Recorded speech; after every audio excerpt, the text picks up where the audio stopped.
malalagyan ka sa iyong nakikita, pagkat walang kasing ganda.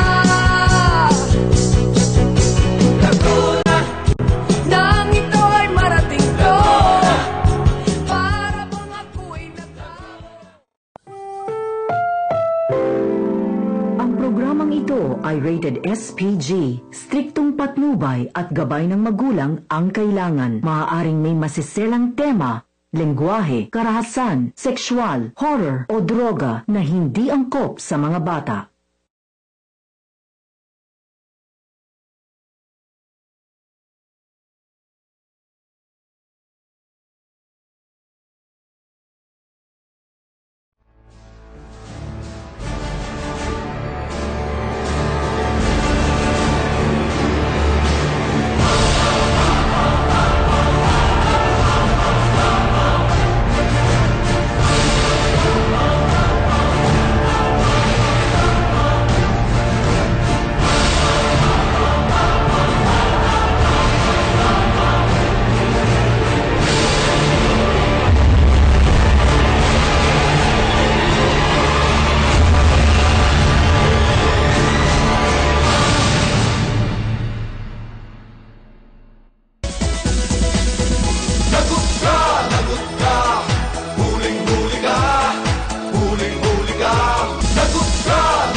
Na siya nga kasalukuyang mayor ngayon at ang itong kanyang anak na konsilo na si JRF, si Manny Jr. Fronda Jr. na kasalukuyang konsyal ay isa rin sa mga sumusuporta sa mga kapiestahan ito na nagaganap ngayon sa Lechon Festival na kanilang ginaganap taon-taon. Magaling, ha? Kaya nga... Maraming salamat po sa lahat po na nakitalo sa ating Lechon Festival ngayon 2015. At sa susunod na taon po, inaangayahan po natin lahat po ng mga interesadong sumali at sa lahat po ng mga kabataan, mga kamatandaan na nais pong masaksiyan ang aming fiesta. Mangyari po lamang na makipag-ugaya po kayo sa aming tanggapan at iniimbitahan ko po kayo sa taon 20. Yan, nakita naman natin si Councilor Manny Fronda Jr., ang anak na konsilor ng kasalukuyang mayor na si Manny Fronda ng Balayan, Batangas. At yan nga, siya umiikot para bigyan ng kasaganan o kasiyahan ang kanyang mga kababayan dyan sa Balayan, na kung saan ay siya nag-iikot dyan para ito ay magbigay ng anumang papremyo para sa mga ginaganap na patimpala. Ay katulad nga dyan sa Barangay Matingay, kung saan natin pinapanawagan dyan kay Mayor Alillo, kung saan bigyan sana ng pansin nito ang mga pangyayaring ginagawa ng bystander dyan. Kung araw ng San Juan, dapat at talaga naman basahan. Pero kung makakasakit ito ng ating mga kababayan, mukha yatang hindi na maganda ang pagbabasa nito sa mga pasahero na gustong makarating sa kapiestahan ng araw ng Balayan, Batangas. At January ko kasama ang sinasadya na yan. Sinasadya rin dahil maraming nasasaktan. Katulad ng sinasabing jeep na pati yung kanyang salamin ay nabasag. No? Ano bang naging sistema nung kasama nga dyan at ikaw ang mismong kaya nga, kasamang rectam po na ang ginawa ka natin doon, binaba natin at sinamahan natin yung driver para sabayin itong mga bystander. Subalit, binaliwala tayo nito kung saan ay tinutok pa nito sa atin ang host na para tayo basahin lalo. Kaya naman, nang makarating ako sa tanggapan sa lugar ng Balayan, Batangas, ay basang-basa na po ang inyong lingkod. At habang tayo ay nagko-cover dyan sa mga kaganapang masayang piyesta ng Balayan, ay basang-basa tayo. At tulo lahat ang tubig sa katawan natin galing sa ating mga damit na nabasa. Kailangan si Kapitan, patawag ninyo itong mga pasaway na ito dyan sa barangay mo para naman susunod na kapistahan, ay hindi na gawin muli itong ginagawa nito at itong mga kabataan dyan sa lugar ninyo. At nakakaya sa mga bisita ninyo. At saka ito, makikita natin kung saan na pumunta tayo sa bahay ni Congresswoman Eileen Ermita at doon natin nakausap itong si Congressman Dong Mendoza na siya ang tatakbo ngayon ng bilang gobernador ng Batangas. Dong Mendoza po ito, at binabati ko po mga kababayan ko natin dito sa Wala yun, happy fiesta po. At talagang first time po makapunta Makati po ng parada ng lechon dito po sa Bayan Palingo. Congratulations po. At napakaganda po ng tradisyon na nasimulan po dito po sa Palayan. At huwag po kayo mag-alala. Nakakasa po kayo ng suporta sa inyo pong lingkod sa mga susunod na mga programa ng inyo pong tayo. Ating nakita si Congressman Dong Mendoza, ang dating anak ng ni DOTC Secretary Leandro Mendoza. Ayan. At yan nga, kasama ang rektang po na, yan ngayon ang mukhang napupusuan ng mga Batanggenyos na maging gobernador ng Batangas. Aba, dahil kilala nila ang ito. Talaga naman siguro talaga yun ay matulungin kasama nga daan. Aba, At napakagaling daw yan yan. ang gusto ng taong bayan. Pero, ba't ba sa lang? Kaya alam naman natin na marami din kalaban at katunggali itong si Congressman Dong Mendoza dyan sa parte ng Batangas. Kasama Dahil ka. ang gobernador sa kasalukuyan ay itong si Vilma Santos. Popularity at saka isang artistahin.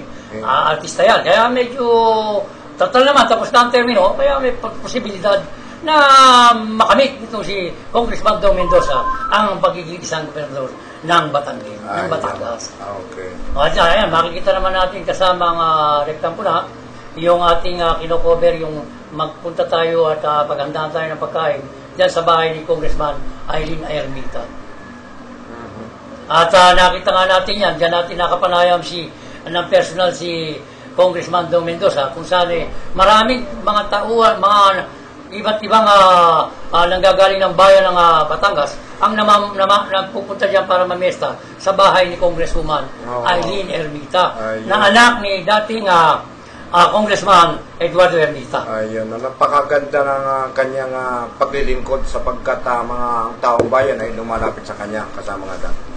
Okay, kaya nga tayo naman ay nagpapasalamat dito kay Mayor Pronda at tayo naman ay pinapasok niya sa kanyang tanggapan dyan sa pamahalaang bayan ng Balayan, kung saan ay talagang makikita mo naman kung paano na nagpapakain talaga ito ng kanyang mga bisita mismo sa loob ng kanyang tanggapan. At talaga naman dinudumog ito ng kanyang mga kababayang Balayenyos para mamasyal sa araw ng kapiesta nito ng Fiesta ng Lechon Festival. Ayun, napakaganda, no?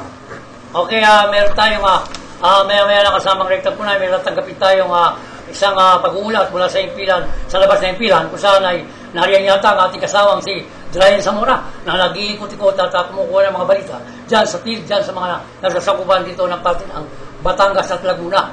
Sige nga.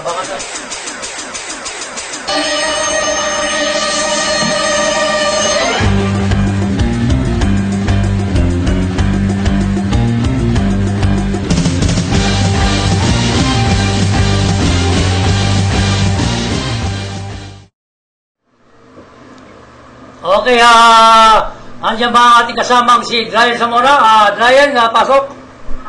Nagpulong kamakailan ang Liga ng Barangay sa Calamba City, Laguna na dinalohan ng mga EBC President sa buong lalawigan. Pinangunahan ni na ex-officio board member at Liga ng Barangay Secretary General Lorenzo Zuniga Jr. at 3rd District Board Member Angelica Jones Alarva ang naturang pulong at pinag-usapan rin dito ang gagawing paglulunsad ng ugnayan ng barangay at simbahan o UBAS sa susunod na buwan. Itong aktibidad anya ay tutungo sa mas tapat at malinis na pamamahasa sa barangay. Samantala sa naturang pagpupulong din ay nagbigay si Bukal Angelica Jones ng tigi-isang nebulizer sa bawat kapitan na dumalo. Mula dito sa Laguna, Dryan Zamora para sa Serbisyo Balita Live Online. Okay, maraming salamat sa iyo kasama ang Ayan. Dryan. Akalain mo yan si Dryan, Napakasipag. Kahit araw ng Sabado, Oo. talagang walang pinalalakpas talaga sa sipag. Talaga ako dyan sa ating kasama na yan, napakasipag. Okay, kasamang rektang po na, yung kanina may nalaman ako sa iyo na mayroong magpapanawagan mula sa Davao. Ayo, at ito nga nag-iintay nga siya. Panawagan ito ng Distrito Bistar dyan sa Davao. No? Panawagan po kami kay Jocelyn Constable Bistar diyan sa Pangasinan. Ang edad po niya ay 20 years old na. Hindi po kami nakikita. At kung sino naman po nakakakila kay Jocelyn Constable Bistar, ay pakisabi na lang po na hinahanap namin po siya, kapatid niya ito at si Diyos Dito Bistar. Ito po ang Bistar, ito po ang contact niya ni Diyos Dito Bistar 0971789536. Pakiulit lang po ang panawagan namin at salamat po at kami po yung tagapag-subaybay ninyo dito po sa Davao. Ayan, mga taga Davao, mas maganda naman. Magandang hapon dyan sa Davao. Mga friend natin dyan. At least kahit pa paano nasusubaybayan niyo po ang programang ito ng Sumbong-Payatan. At kami po ay buwabati sa inyo ng isang magandang araw. Diyan sa inyo lahat, dyan sa mga Davaoenos. At ito meron tayong pag-uulat pa rin na tatalakayin kasama ang Rektang Puna tungkol dito sa ating kapanayam kamakailan ang nangganapin ng 3 taong anniversary, 3 beses na 3 cityhood anniversary sa parte ng Bacoor, Cavite, sa pamamahala ni Mayor Strike Revilla at ang kanyang congressman na hipag na si Congresswoman Lani Mercado Revilla at ang kanyang nakababatang kapatid dito si Mayor Strike Revilla na si Vice Governor Ramon Jolo Revilla. At sana nakapalayam na dito na personal at busy-busy ito sa mga palarong ginagawa nila sa kanilang anniversary. Sa ikatlong anniversary ng pagiging isang ganap na syudad ng Bagong Bacoor, Cavite. At yan nga, nakita natin na itong si Mayor Strike Revilla ay nagbigay kasamang Roger ng mga pagbati sa kanyang mga kababayan at nagpasalamat ito sa buong membro ng sangguniang lungsod sa pangunguna ng kanilang Vice Mayor at ng mga barangay captain dyan sa nasasakupan ng Bacoor, Cavite. Ayun. At kasamang Roger, mukhang meron kayatang ipapasok ng mga pag-uulat dyan. Ano ba ang iyong tatalakayin ngayon? Teka muna kasama nga medyo tayo ito muna ang ating kasamang Rektang Puna. Ang tungkol dito sa lungsod ng Taguig ay may pit lang nag-ooperation ngayon ng mga kapulisan dito tungkol sa mga gumagamit ng laganap na droga. Katulad nung kanina lamang na tinalakay nung sa ating kasamang si Lady Expose na kung saan talagang patuloy ang operation Lambat Sibat. Ngayon naman dito sa Taguig ay tinatawag na Operation Galugat na kung saan lahat ng mga lugar na napag-aalaman ng ating mga kapulisan dyan sa Taguig Municipal Taguig City of Taguig sa pangmamahala ni Police Senior Superintendent Chief of Police Arthur Perix Asis ay napakagaling naman ang kanilang ginagawa ngayon at marami ang nahuhuli rito mga gumagamit ng droga at nagpapatsesyon. Katunayan nga kasamang Rektang Puna, isang buntis na babae ang nakasama nito ng mahuli nang mag-operate sa isang lugar ng bahay. Itong ating mga kapulisan ng Taguig at nadala nga itong isang buntis na babae na kasama sa loob ng bahay nang may natagpo ang aktong nagpapatsesyon sa loob ng bahay. Napakasakit naman ito kasama nga dan. Maraming nangyayari. Wala nang humpay yung pinagbabawal ng gamot. Paano natin malulutas yan? Hulin tayo ng huli. Pakulong tayo ng pakulong. Pero marami pa rin naggumagamit ng pinagbabawal na gamot kasama nga dan. Ano ang ating solusyon? Kaya nga itong babae, nakikiusap na siya nga ang sabi nito sa kanyang hindi natin malamang kung ito nagsasabi ng totoo na kung saan wala raw hanap buhay ang kanyang mister. Kaya pinapayagan niya na lamang na maganito ang trabaho. Hindi naman katuwiran yung bagay niya. Marami naman mga pamamaraan at maganda at maharangal na hanap buhay. Bakit hindi naman magtsaga na lang at magtrabaho kahit magpakapawis ng maayos? Wala problema. Basta kumita lang sa marangal na hanap buhay. Kaya nga binabati ngayon at kinukongrats ang Chief of Police ng PNP Taguig na si Police Senior Superintendent Arthur Felix Asis. Sir, keep up the good work. Mabuhay po kayo sa inyong mga patuloy na paglilingkod dyan upang mapapigilan ang sasamang elemento, lalo na sa particular na dito sa laganap na droga. Dito kay PCR Chief Ernesto Andres ng Police Community Relation Office ay ating binabati na congrats po kayo dyan, mga kapulisan natin sa Taguig, at mabuhay po kayo at ipagpatuloy po ninyo ang inyong patuloy na magandang pagsiservisyo sa mga taga-Taguigleños. Ayun. Magaling at napakasipag pala at na nawawala lahat yung mga pasaway diyan sa lugar niya. Ito, kasama nga Dan, ito muna yung meron tayo ditong isang may tik sa atin na kung pwede daw ay batiin. Diyan sa lugar ng Calawag.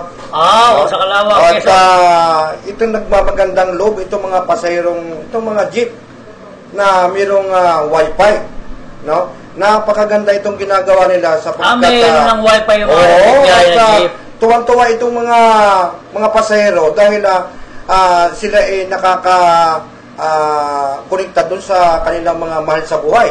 No? Kumbaga nakakakuha malakas, mabilis ang communication. Yun, yung communication kasama ng Dan. Napakaganda ito. Diyan sa Calawag, Quezon, sana ipagpatuloy niyo ito itong mga driver ng mga jeep na ito. At napakaganda itong ginagawa ninyo, no?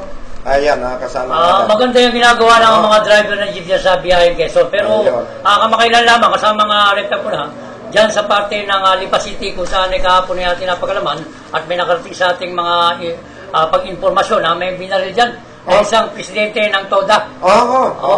At ngayon nga ay naalam pa ng ating mga kasamahan niyang reporter kung sino itong biktima at kung ano ang nangyari sa suspect. Sa pagbaril at pagpatay dito sa Pangulo ng TODA dyan sa Lipa City. Ayun. Pagpatuloy mo kasamang reporter. Ito at arestado sa Parañaque Police ang mga membro ng leader ng Tolentino Group. Sila umano ang nanluloob ng mga sangay ng LBC branch dyan sa Parañaque, Las Piñas at dito sa buong Cavite. At itong mga nahuli nito ay si Glenn Tolentino at Johnny Bulansian at Ericsto Javier, Marvel Villarisa. Tolentino Group. Yan ang mga nahuli ng ang ating magaling dyan na kapulisan dyan sa Parañaque. At binabati namin si Chief of Police, Colonel Doromal. Siya yata ang kasalukuyang hepe ng pulisya ng City of Parañaque. At nasabat at natiklo o nasa kote na itong mga Tolentino Group na siyang nanlolo umano dyan sa LBC na padala, bilis padala rin yan. Padala rin yan. Yung LBC. Saludo kami sa iyo, sir, at sa inyong tungkulin at talagang pinapatupad ninyo ang katahimikan dyan sa lugar ninyo, sir. Ayan.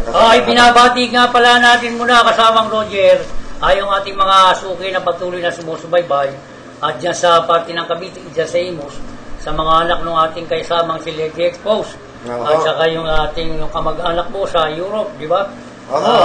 Sila yung nakatambay ngayon at dyan sa Italy, Europa. Mag-iingat po kayo dyan sa parte ng Italy at sa Europa. Sa umaga ngayon, magandang umaga dyan. Magandang umaga sa inyo dyan. At maraming salamat at patuloy kayong nakatutok dito sa serie ng Lagot Guys, Sumbong Mukayagan. Kasama ang ating si kaibigang Rectang Puna. At ang ating tatalakayin ngayon kasamang Roger ang tungkol dito sa tinatawag na yung bang nangyayaring tinatawag minsan nangyayari yan sa yung laglag barya. Yung laglag barya sa mga sasakyan. Laging napapakinggan ko yan na maraming nakakaabot sa akin. Yung laglag barya na yan kasama Adan. Parang budol-budol. Ang karamihan dyan yung itong mga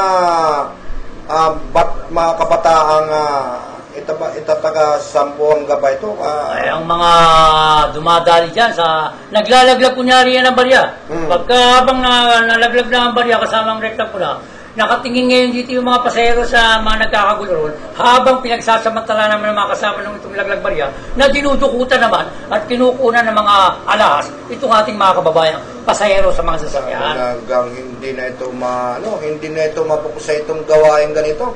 Ganyan din na nangyari kasamang rekta pula doon sa pudul-pudul gang ng kasali. Dapat yan may mga kaagad dyan sa mga lugar na yan. Ay nandyan yung barangay tanod o pulis ay nakamonitor dyan. At para naman maagapan natin itong mga kababayan natin na pagnanakawan. Kagaya ng ating nakita kahapon sa isang sa ating nasilip sa Facebook, no? Oo. Kung saan may nahuling isang magnanakaw dyan sa isang lugar na yan, na kung saan pinosas ito, at ito ay minor de edad pa yata, no? Oo. Na siya nga makita natin, sinuntok ito ng security guard at pinagsusuntok ng bystander. Aba. Pwede naman nila dalhin ito sa pulis, pwede naman i-turn over ito sa barangay. Dapat yun muna ang gawin nila, hindi yung saktan nyo yung mga kriminal na ganyan, ng mga suspect palabang. Bigyan na ba natin ng pagkakataon pa? Na yan naman magbabagong buhay at i-turn over natin sa mga kapulisan na siyang may karapatan upang umaresto at magbigay ng anumang kaso dyan sa mga nahuhuli yung magnanakaw. Hindi yung sinasaktan nyo na lamang basta dyan. Aba, pwede ko kayo mabalikan ng limanta dyan sa pamamagitan ng illegal detention. Dahil pinosas mo na hindi mo basta ipintinan over sa pulis, illegal detention. Pangalawa, child abuse yan, kung minor de edad ang inyong sinasaktan.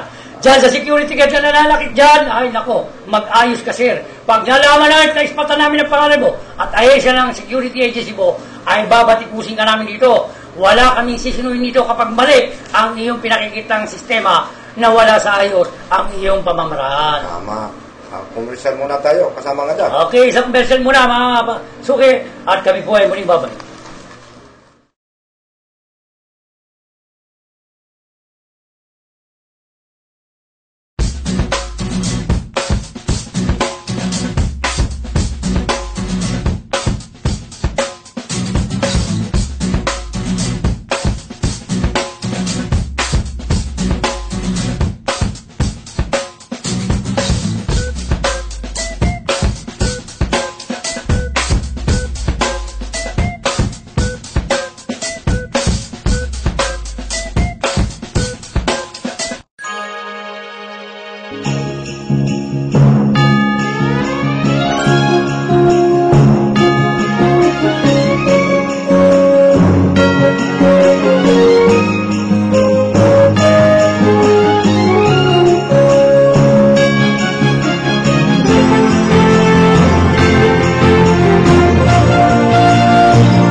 Okay, isang magandang araw muli sa lahat ng ating mga patuloy na sumusubaybay. Nagkakaroon ng problema yung signal.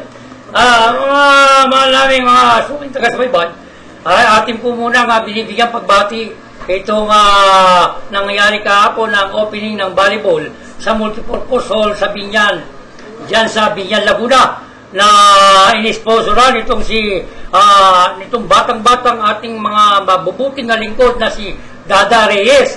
At itong si Dada Reyes, alam niyo mga mahal naming mga suking taga-subaybay, ay talaga namang subok na kung umaksyon ay daig pa ang mga batikan ng mga naglilingkod sa ating bayan. Kaya congratulations, Konsyal Dada Reyes. Bagamat wala ka pa sa pagiging konsyal, ay kinakongrats na kita bilang isang incoming konsyal or future councilor of Binyan City. Wow, ay talaga naman napakagaling ha. Okay, kasamang rekta po na. Ano bang ano natin pang mga... Ito, meron pa tayong isa rito na paalaala, no? Paalaala naman to sa ating mga kababayan. Tatlong nasagip na bago maging drug muli sa ibang bansa. Nagbabala ang NBI na maraming nare-recruit ang drug muli sa Pilipinas, papuntang Hong Kong, Dubai, at Brazil, at iba pang bansa. Paalala sa mga kababayan natin, mga kasamang Adan. Once again. No? At itong nasasangkot tungkol dito sa drugs ng papuntang sa ibang bansa, abay, iwasan na po natin ito. Huwag na po tayo masilaw. Huwag po tayo masilaw sa malaking pira. Huwag nating pagsamantala ng ating mga kababayan. Ayun. At yun nga. At kapag malaki ang hawak ng pira, binibigay sa yung pira, talaga nakakalimot tayo. Nakakalimot tayo dun sa tayo yung mapapahamak. Alam mo, kasamang rektas ko na yan ang mga ganit sa salapiya, mga ganyan, na walang ginawa kundi ang gumawa ng kanilang gimmick upang pagsamantalahan ang kahinaan ng ating mga kababayan na ginagawa ng mga taong katulad yan. At meron ka pa mga ano yan, sino-sino ba yung mga... Ito naman, itong human right na ito. Human rights? Human rights ito. Itong natuloy sa kahinaan niya, itong kasama natin si... kasamang Lady Expose. Yeah. At ito naman meron pa rin dito na yung pananakit sa mga kabataan, sa asawa. Abay, iwasan natin mga katuto o mga ating mga kababayan, mga asa-asawa natin. Hindi na dapat natin sinasaktan ng babae. Ito talaga yan. Ginihimas yan, kasamang Adan. Alam mo, kasamang... Hindi na away yan. Mga garo, mga bakla, siguro itong nananakit ng mga babae. Kasamang rektang po na, ganito yan. Alam mo, ang babae talagang dapat hindi sinasaktan. Una-una, ang babae ay larawan ng ating mga ina. Pangalawa, ang babae dapat minamahal at hinihimas-himas upang maging maayos ang inyong pagsasama. Ang babae. Una sinasabi ko nga itong mga nananakit ng asawa at tawag niya bakla Huwag na tayong mananakit, mga kasama naming mga katutong lalaki. Ang gawin natin, lambingin si Mrs. at hintayin ng bagong paligo at bigyan ng magandang tuwalya at malinis upang ito ay makapagpunas ng madali. Very good. At ito pang bata, no? Itong bata... Alam mo ba, kasama nito po namin, kasi yung mga lalaking nananakit, katulad ng programa ngayon ng BAUSI, Violence Against Women and Children. Yan ang kaya nga ito yung Republic Act 9262. Republic 76, ano to? 7610. Yes, yan yung tinatawag na child abuse. Isinama na kaya natin itong pananakit na ito kaya nga paalala ko nga sa mga ating mga katulad yung nangyari doon sa isang pulis. Yung isang pulis na nabalita kanina at inalakay kay kasamang Lady Expose, yung pulis, hindi niya dapat gustong takmain niyang mga kanyang pulis woman. Hindi dapat sinasaktan niyang dadakmain mo, basta mali. Kailangan dyan. Hindi pinipilit yun, kasamang Adan. Dapat dyan. Inadandahan yun. Inaanyayahan. Dapat dyan inaanyayahan ng maayos upang makausap. Tama. Kung saan pa mang dapat nilang maging malinaw na pag-usap. Tama yan. Yan ang kinakausap ng malumanay. Dinadangdahan yan at inihimas. No? Kaya kayo mga lalaki dyan, yung mga tatay at mga bagong mga nag-aasawa pa lang na ating mga kabataan, ingatan po natin na manakit ng ating asawa. At tayo po baka mamaya imbis na magsama kayo ng inyong mga minamahal, ay sa kulungan po kayo maghimas ng rehas na bakal. Madalang kayo ng rektang po natin isumpong ni Adan. Kaya mag-ingat tago-tago na kayo. Kasamang rektang po na, buksan natin itong inauguration na kamakailan. Sige. Nang magkaroon ng cutting ribbon dyan sa ceremonies ng new entrance gate ng Manila Chinatown. Yan sa pamamahala ni Mayor Joseph Erat Estrada. Kung tawagin ng mga taga-Maynila, si Pangulong Mayor Joseph Erat Estrada. Ayun. Ang problema nito, kasamang rektang po na, bagamat talaga namang wala na tayong masabi dito kay Pangulong Mayor Joseph Estrada, ang problema lamang dito ang kanyang mga kanang kamay na mahaba at ang kamay nito maigsi. Hindi man lamang makita at makagilap sa araw ng ginanap itong pagkakating ribbon dyan sa bagong gawang malaking Chinatown dyan sa plaza ng Chinatown, mula sa Maynila. Nakikita mo ba naman, talagang napakalaki, the largest Chinatown Plaza, Manila Chinatown, ang ginanap dyan sa Kating Ribo na yan, noong kamakailan lamang. Itong Bambi, tinuturo nito si Kusyal Councilor Ang, si Bernie Ang, na Kusyal ng 3rd District. Bagamat talino raw itong si Kusyal Ang, marunong naman magturo. Hindi ko lang malaman kung panahon na nga po, ganyan ang mga lahi ng mga ng mga bakapili. Kung naturo, ay tinuro ba naman si Bambi? Bambi raw ang dapat hanapin. Yung Bambi naman, tinuro rin naman si Perdi. Mga lahi ng bakapili pala yun. Mahirap pala yan, Mayor Pangulong Joseph Estrada. Iwasan po naman inyong usigin itong mga takuhan nyo dyan at kanang kamay dyan sa inyong pinagliliguran sa lungsod ng Maynila, na iwasan mo yung pagiging isang estilo ng pagiging makapili. Kung sino-sino po tinuturo, nagkahilo-hilo tuloy yung mga nagko-cover dyan, nakamukha namin na kung saan hindi namin malawan. Pagkatapos ng nasabing Kating Ribo ceremonies dyan sa Chinatown Plaza, na pinakamalaking Chinatown Plaza sa buong mundo, ay walang nangyari kung hindi ito ang nangyari. Wala kaming panggasolina kung saan ay naglakad na lang kami papunta ng National Press Club. Ganun ba yun? At para maghanap ng kaibigan. Nangyari sa inyo yun? At para maghanap ng kaibigan upang makapagpatid na lamang sa Cavite. Wala naman palang pakiramdam mga tauhan niya. Tauhan ito si Pangulong Mayor Joseph Estrada, si Bambi, sila lang ang gustong kumain, kasama nga dyan, Parang sila lang ang marunong ang may bulsa Hindi maganda ito. Ay dapat yan, pagpapanta na yan. Mayor, baka ho kami makapasyal dyan sa inyo at malaman namin. Tatanong po namin sa inyo kung meron pa kong nagaganap na wedding, dahil sa wedding po, dyan po kayo na impeach. Baka po pwede, kung may wedding pa dyan, hanggat maaga po patigil nyo na po sa mga kinaukulang lingkod ng ating kapulisan. Ayan. At meron pa kasama nga dam. Dyan sa parte nga karido na yan at dyan sa may simbahan na yan. Hindi ba't nililinis yung mga nagtitinda dyan sa kalye? Abay, nasa gitna na. Pakitang gilas lang yun. Anong klaseng paglilinis yan? Ang nangyari dyan kasama walang ito. Nagpapakitang gilas. Alam mo naman ang pakitang gilas. Hindi tama yun. Kailangan trabaho na yan para yung mga taong bayan na nagpupunta dyan sa lugar na yan, maganda yung kanilang pagdadaanan. At andyan yung mga yung mandurukot. Andyan sinatawag na yung lablabaya. Nagsisiksika na yung mga tao dyan. Dahil gawa dyan sa mga nagtitinda dyan sa nakabalandra sa nasa gitna na. Dapat yan malinis. Mayor, malinis po dapat yung lugar na yan. Talaga nagsisiksika na. Ayun, kasama nga dan. At meron kang isang ano pa yan, kasama nga dan, Katulad nga, kasama nga rekta po na siya sa parte ng dito sa Laguna.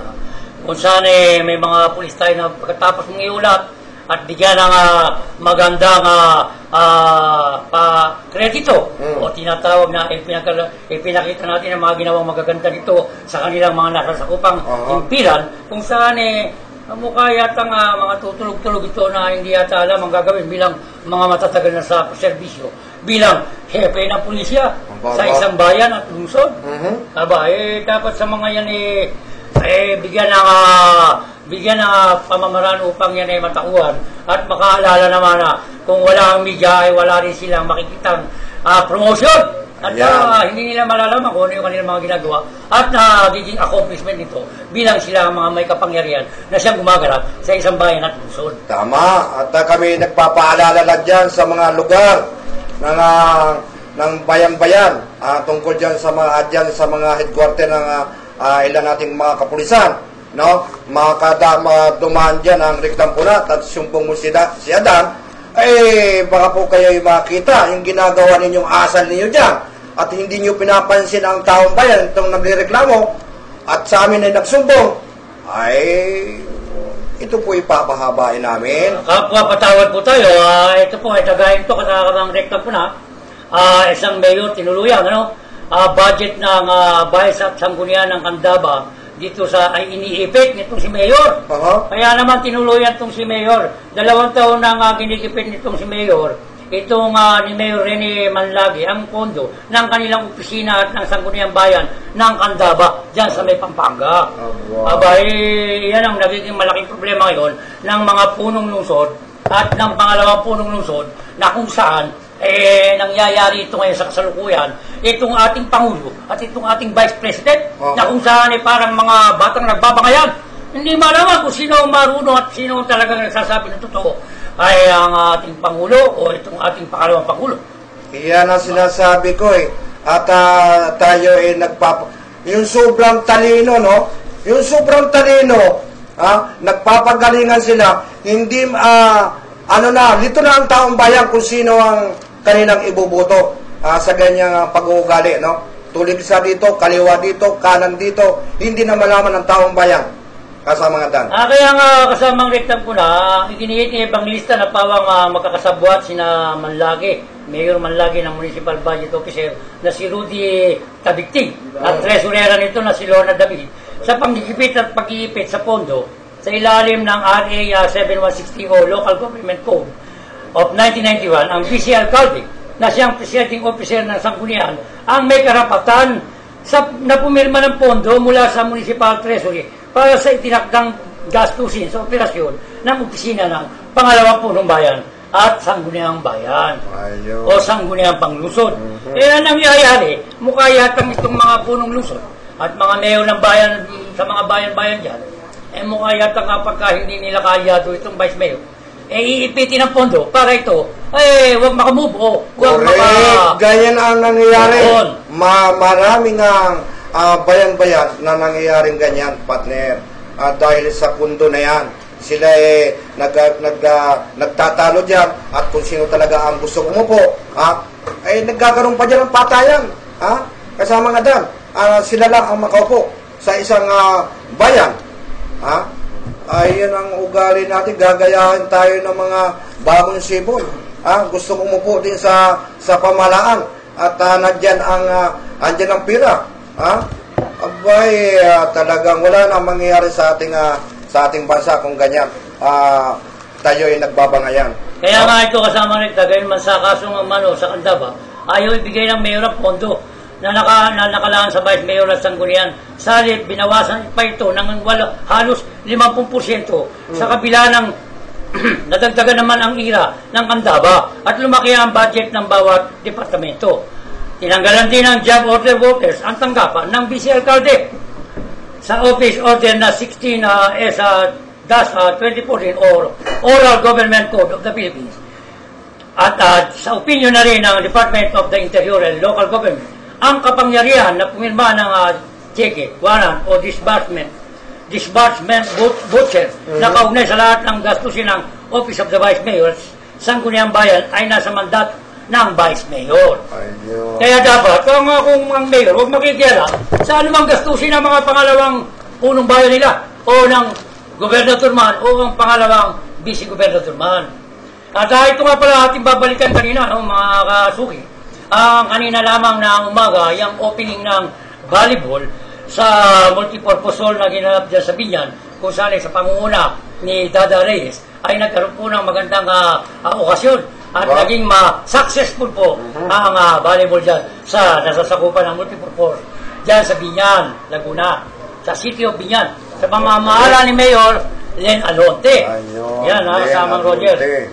At ito nga ating itong batang hamog kasamang Roger, kung saan napakalaking problema pala na ibinibigay itong batang hamog. Kamakailan na-plus pa nga sa marami yan. Igulat pa sa balita. Kahit saan yan, meron sa mga 7-Eleven, sa mga mall, dyan sa labas ng mall at sa mga lansangan. Yan mo makikita itong batang hamog na kung saan ay naglalaro pa ito ng patintero sa gitna ng kalsada, dyan sa may pati na C5 kasamang rekta pula. Madalas tayo makakita. Ang problema ay walang gumaganap na DSWD o sino mang mga may kinalaman tungkol sa paglilingkod na para maayos at mapaganda ang ating kapaligiran dyan sa nasasakupan ng iba't bandong lungsod. Yan ang nagiging problema natin.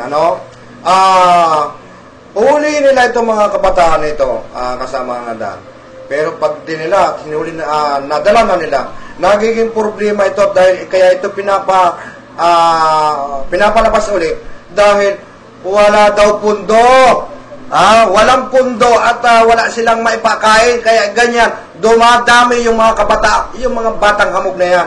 Kahit saan, dyan sa parte nga Lucena, dyan sa Quezon na yan, dyan sa parte nga Novencia, marami yan, nagkalat yan. Sa Metro Manila, marami. Kaya nga sinabi dito kasamang rekta, itong si DSWD Secretary Dinky Suliman, na kung saan dapat na gumawa ng batas para sa mga magulang na managot na sa mga batang habog na kanilang pinababayaan ng kanilang mga anak. Ang problema lang kasama nga, Roger, ang sinasabi mo kanina tungkol sa pondo ay mukha yatang hindi makakilos at makagalaw ng kanilang pagganap sa tungkulin itong Departamento ng Social Welfare and Development para ampunin at ilagay sa maayos na kalalagyan nila itong mga batang habog. At hindi ito dali sa kapananagutan ng kanilang magulang sapagkat may mga magulang din tayo mga pabaya sa kanilang mga anak. Tama. Kaya dapat mismo ang ating gobyerno sa pamamahala sa ilalim ng Departamento ng Welfare and Social Services at kayo sa iyo, Secretary Dinky Suliman, ay ikaw ang dapat gumawa ng paraan upang may mapaglagyan itong mga batang hamog. Hindi yung ipapasa po ninyo ito sa kanilang mga magulang. Ang problema sa author dito na si Senador Kiko Pangilinan, kung saan nang ipasa itong Juvenile Act 2006, ito ang siyang naging simula upang ang mga kabataan ay mapahamak pa at masangkot sa mga kaganapang krimen na siyang ginagamit ng mga kriminal na elemento. Tama. At yun ay mga kabataan, hindi mo ba napapansin sa mga jeep, ay mayroon pa silang mga dalang sobre na pinamamahagi. Pinamamahagi yan. Ito ba yung mayroong hawak? Hindi naman gagawin wari ko ng mga kabataan na yan kung walang naghahawak dyan kasama nga dahil. Talaga sigurado ka dyan. Tinatawag ang sindikato, Meron talaga yan. Alam ba kung bakit? Dyan sa pati ng kalungsuran dyan sa pati ng Taguig, makikita mo dyan, ayon sa aking source dyan, na kung saan isang truck dala-dala itong lahi ng mga badyaw.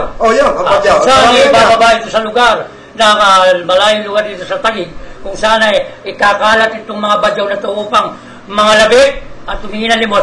Kasama pa ang kanilang maliliit na batang sanggol na kung sana ginagamit ng mga ito sa kanilang katamaran. Saka pwede naman maghanap buhay at malalakas sa katawan. Pwede naman magtinda ng bityo-bityo. Pwede naman magtinda ng taho. Pwede naman magtinda ng ano-ano man sari-sari nang mabuhay lamang ng marangal. Hindi yung ginagamit pa yung mga sanggol para ipangingi lamang na limot para sa kanilang mga kailangan, sa kanilang mga tiyan na nagugutom. Kasamang Adan, dapat ito, pag ito alam naman natin na wala silang hanap buhay, bigyan ng pundo or punan, man lang itong mga kumakalat dyan sa lansangan. Ng mga batang abo.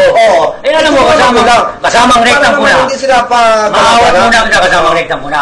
Ganito yan Ang nangyayari kasi dyan, dapat kung talagang ang ating gobyerno ay talagang gustong maglingkod sa ating mga kababayan, lalo na ang ating mga mararitang mamamayang Pilipino, katulad ng mga batang hamong nito, ang ating pondo sobra-sobra rito. Kung tutuusin, maglagay sila ng rehabilitation at mismong sila maglagay ng tinatawag na mga talagang tagakuha ng mga batang nasa lansangan upang ilagay ito at isalang sa investigasyon kung anong kalagayan ito sa parte ng kanilang mga magulang.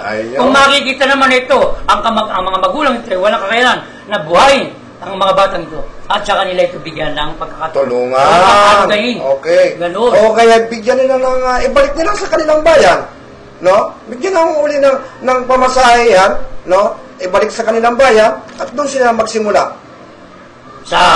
Para sa akin yun. Pamumuhay. Sa pamumuhay. Pero, kaya ito ng pamahalaan at sasabihin pag nabigyan na uli ay babalik ko na naman ito. Hindi katuwiran nyo. Kaya nga dyan, sa pati ng Kalamba, napakalaki ng Calamba City. At yung Calamba City niya kasamang Rektang Puna ay dyan nagmula at ipinanganak ang ating magiting na bayani, si Dr. Jose Rizal, na kung saan ay marami ring street na street na children dyan na naggala sa lansangan.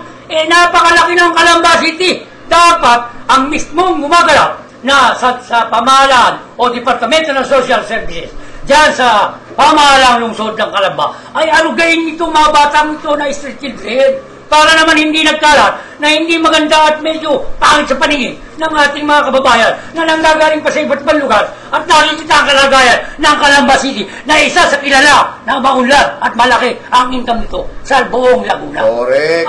Abay, mahiya naman dahil may marami tayo mga bisita dyan nanggagaling sa iba't ibang bayan, no? At na makikita yung mga ganyang batang hamog na yan, malaking kahiya. Kaya yan, yung DSWD dyan, ay tabi-tabi lang po sa ating punong bayan o punong lungsod na si Justin Mark Chipeco, Sir, Mayor. Makikilala po kami. Pakiusin nyo naman po ang inyong DSWD dyan. Sayang naman po yung tinatawag na DSWD, Department of Social, Welfare and Development. Kung wala namang nadi-develop, mas mabuti pa ang DPS nung araw. Yung dampot bukol sa loob, ay maraming nagagawa na maglinis ng basura at magtapon ng kung ano-anong basura sa iba't ibang barangay ng gagaling. Itatapon naman sa dumping site. Saan kaya itatapon ng inyong DSWD ang street children na nagkalat dyan sa inyong lungsod? Ano ba yan? Ay, talagang mapupuna kahit saan tayo pumunta ang lugar, no? Pupunahin natin yung mga nangyayari dyan sa kapaligiran kasama nga dan. Mga inutil pa kayo dyan? Wala pa kayo silbi? Mas mabuti pa na huwag na kayong pumasok sa Departamento ng Social Welfare and Development. Kung wala naman kayong nade-develop. Tama. Wala yung silbi. Tingnan mo na kasama nga dan. At medyo na-headbed ka na, no? Tuloy mo. Relax ka lang. At ito yung nakukuha natin sa magandang pag-uusapan, no? Yung paalaala. Hindi tayo nag-uusap kasama. Ang ginaano natin kasama ang rekto po ay yung mga taong inutil na naglilingkod sa mga pamahalang lungsod at pamahalang bayan. Correct. Yung mga talagang walang gustong umupo sa pamahalaan tapos tatamad-tamad ay ang dapat dyan. Ang dapat dyan ay huwag nang umupo. Palta na. Nagtataka lang ako dito kay Mayor ng lungsod ng Calamba. Mayor, sana po yung mga inutil at walang silbi na naglilingkod sa departamento ng inyong pamahalang lungsod. Sibakin nyo na po. Wala naman nagagawa. Mas mabuti pa siguro kung ang asama kong si Rector po na ang umupo sa DSWD, baka marami pang matulungan. Pag na ako yung napadaan dyan kasama nga dat, nakita ko yung mga batang hamog dyan, ako nang kukuha kung malaki lang ang mahay mo sa radio. Ako na magpapakain. Baka akala nyo nga. Bibigyan ko pa ng puhunan. Baka akala nyo yung aking kasama si Rector po na. Kulang na lang magtayo ng Departamento ng Social Welfare and Development niya. Ano yung tinanito na anti-inyo senior citizen ito pero meron pang itong maitutulong ito kasama nga dan, meron pa tayo bibigyan puna dito. Ito yung mahalay ito. Tuloy mo. Mahalay ito naalala mo ba yung kantang Chismoso? Ay, oo! Naku! Ako'y napakahalin itong kanta na ito. Bakit ito'y pinayagan? Alamin mo sa ating Director kung sino naman mahala ng mga kapagkanta at nang mabati ko sa atin yan. Akalain mo ba naman meron ako natin kumakanta na ang ako nakikilala. Huwag mo na ituloy. Abay, ang kanta naman ito makikilala po. Abay, ang kanta na didinig namin tangina mo, tangina ka. Ito may tamang kanta. Kung sino man ang mga nandyan na namamahala sa mga pamamahala sa tungkol sa mga awitin natin ng Pilipino o English man at dyan sa MTRCB, kailangan naman, bigyan nyo ng pansin ang mga kumakanta ngayon ng kantahin na nakakabigay ng epekto sa mga murang isip ng ating mga kabataan. Ayun. Meron dyan bastos ng mga kanta. No? Ito'y tutularan ng mga bagong sibon. Mabuti pa nga kasama ang rekta ng panahon ng lolo at lola na. Mga kanta nung araw, yung mga kundiman, napakaganda. Ang mga awitin nun talaga namang mapapaiyak ka at saka mapapalundag ka. Tama. Sobrang tuwa dahil napakagandang pakinggan na mga himig awitin. Iba na ngayon, kasama nga dan. Iba na ang kasi itong mga DSWD baka mamaya patuloy ang sweldo niyan. Nanggagaling sa bulsa ng ating mga kababayan wala namang ginagawang serbisyo publiko. Puro na lang ang natutulog sa upo nila. Nagpapalagli ba kayo ng yampos dyan? May paalala lang po at ng rektam po na, isang buniyadan, ito pong mga kantang mga malalaswa, wag na po natin ito ipagpatuloy. At ito po ay gagayahan lang ng mga kabataan at na nagiging walang mudo. Habang lumalaki sila, nawawala yung mudo nila sa mga matanda. Nawawala na yung po. Nawawala na po yung sir. Yung paggala, nawawala na po. Okay. Kaya po kami nananawagan dito sa namamahala ng mga kantahin natin sa Pilipino, na mga kantahin Pilipino na may kabastusan, ay baka humakuha namin ang inyong mga pangalan. I'm very sorry. Ay kami po ay babati ko sa inyo dahil nagpapabaya kayo sa mga tungkulin ninyo dyan sa inyong pinaglilingkuran tungkol sa ating mga manganganta. Nasisira tuloy ang imay ng iba nating mga artistang marunong kumanta nang meron kang nakukuhang pakinabang o nakukuhang tinatawag na katuturan. Ayun. Ito, kasama nga Roger. Okay. Alam mo, minsan ako napasyal dyan sa lungsod ng San Pedro kung saan itong si Hepe ay hindi natin inaabot. Itong si Colonel Ison. Ba? Ito palang si Colonel Ison. Hindi ko malaman. Kaapilido pa ng dating Kunsyal ng Makati to, na napakabayad nitong si Kunsyal Ison. Pag sinabi mo, Kunsyal, sumasalubo kagad sa media. Samantalang pala itong Colonel Ison na to, na ito yung pulisya ngayon na San Pedro, tutulog-tulog pala ito, hindi pala makatayo sa kanyang upuan. Hindi nga lang makasilip sa pinto. Mukha yatang malaki nandyan. Hepe, makikilala po ko. May kalabing-labing po ba kayo dyan sa loob ng kwarto? O sa loob ng opisina nyo? Nakikilala po ako. Gagayahin po kayo ng ibang kapulisan. Mahirap po yan. Alis to. Baka po kayo matulad doon sa hepe ng pulisya ng Kaita na nandun ngayon, si Colonel Abrenica, na nanghalay, pulis, kapwa pulis, pinatula ng pulis. Ano ba yan? Ang hirap ba? Ano ba yan? Ay, kagaya dito sa isa pa itong si, ang bagong talagang Colonel ngayon, si Colonel Maclang, kasamang Rectampuna. Ikaw kaya ang bumatikos nito. Si Colonel Rectampuna. Abay, kasama nga tayo, ituloy mo na at baka ako'y ma-high blood pa. Ito mga naggagawa ng mga katarantaduhan itong mga ilan nating mga kapulisan. Abay, ito na kasama Roger, ito pa lang si Colonel ngayon, na bagong talaga ng hepe ng pulisya, dyan sa San Pedro City, Laguna, kung saan ay namimili raw ito ng media. Anong klaseng media ang pinipili nito? Minsan ay nagpupunta rito yung mga may diabetes. Baka ang gusto ditong hanapin ito. Baka ang tanggapin ito si hepe, mga media may diabetes na. Hindi na nga talaga makakalapit ito kung may diabetes. Chief, kami po ay nananawagan sa inyo. Maging bukas po naman sana ang inyong pintuan sa mga media. Dahil kung wala po ang media, hindi po kayo malalaman na kayo po ang Chief of Police ngayon ng Santa Rosa City, Laguna. Nagpipili yan, ayaw niya makakita ng senior citizen na media. Kagaya niya. Gusto niya yung mga kabataan maganda. Kagaya niya kasama kayo sa mula. Kapag 17 anyos, ang lumapit yan, automatic yan. Anong gagawin? Street body yan. Lilitan siya. May saludo ba? May saludo pa yan. Ganun ba? Ganyan yan. Itong si Colonel Maclang, meron po nakapag-text sa atin, Ang sabi niya, kasamang Atan, bilang kasamahan mo sa industriya ng pamamahayag, kung saan tayo ay nagbibigay ng message upang mag-courtesy dito kay Colonel Maclang. Subalit, hindi na ito nagbibigay ng kanyang reply. Mukha yatang hindi makapag-load ng kanyang cellphone. Itong Colonel na si Kipapulis ngayon ng Santa Rosa, Colonel Maclang, pare ko. Yan. Nanawagan po kami kay Colonel Maclang. Sir, mag-load daw po kayo nang makareply naman po kayo sa mga kasama nating media na nagte-text sa inyo at nagbibigay ng info na may mga kaganapang krimen dyan sa nasasakupan yung lungsod. Correct. Baka naman yung panload niya napupunta rin sa kabila. Sir. Ibig sabihin yan hindi na maganda yan. Ibig sabihin yan. Dumadami yung ganyan, Ganun ba? Oo, dumadami yan. Bukasan ninyo. Sa susunod, mahal naming mga suki sa napatuloy na susubaybay sa Servisyo Balita Live Online at sa sharing ito ng iyong likod na isumbong mo kaya dan, ay pagpapatuloy po natin ang mga pagtuligsa at pagpuna sa mga hepe ng pulisya ng Calabarzon. Kasama na po ang Metro Manila. Wait lang po. Sa susunod na Sabado.